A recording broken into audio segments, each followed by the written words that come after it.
السلام علیکم دوستو، اپنا ذوق چینل میں خوش آمدید۔ آج ہماری ویڈیو بہت ہی انٹرسٹنگ ہونے والی ہے۔ اس ویڈیو میں آج آپ جانیں گے بلوٹوتھ کے بارے میں۔ موبائل فونز میں استعمال ہونے والے بلوٹوتھ کی تاریخ۔ آپ کے موبائل فون میں ایک زبردست ڈیوائس لگی ہوتی ہے جسے بلوٹوتھ کہا جاتا ہے۔ اس بلوٹوتھ کی تاریخ کا اوریجن دراصل وائکنگ سے جا کر ملتا ہے۔ وائکنگز قدیم زمانے کے ڈنمارک، ناروے، سویڈن میں آباد ایک قوم تھی جس کا مذہب عیسائیت تھا۔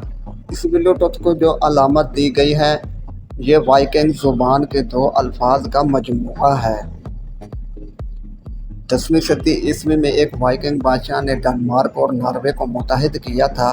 اس بادشاہ کا نام تھا ہیرالڈ بلوٹوتھ گورمسن۔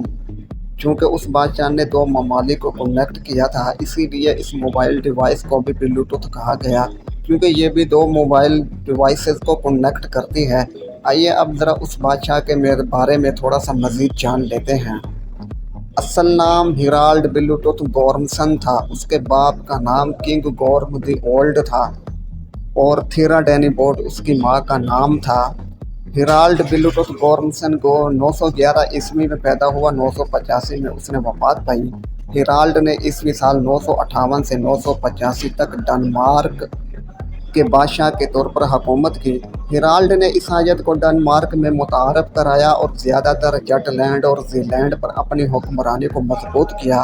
ناروے کے بادشاہ ہیرالڈ گریکولاک کے قتل کے بعد ناروے کے بادشاہ کے طور پر ہیرالڈ کی حکمرانی زیادہ سخت تھی۔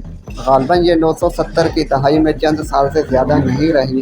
کچھ ذرائع کا کہنا ہے کہ اس کے بیٹے سوئن فورک بیئرڈ نے اسے اپنی موت سے پہلے ڈنمارک کے تخت سے زبردستی معزول کر دیا تھا۔ مزید اس طرح کی معلوماتی ویڈیوز کے لیے ہمارے اس چینل کو سبسکرائب کر لیں۔ شکریہ۔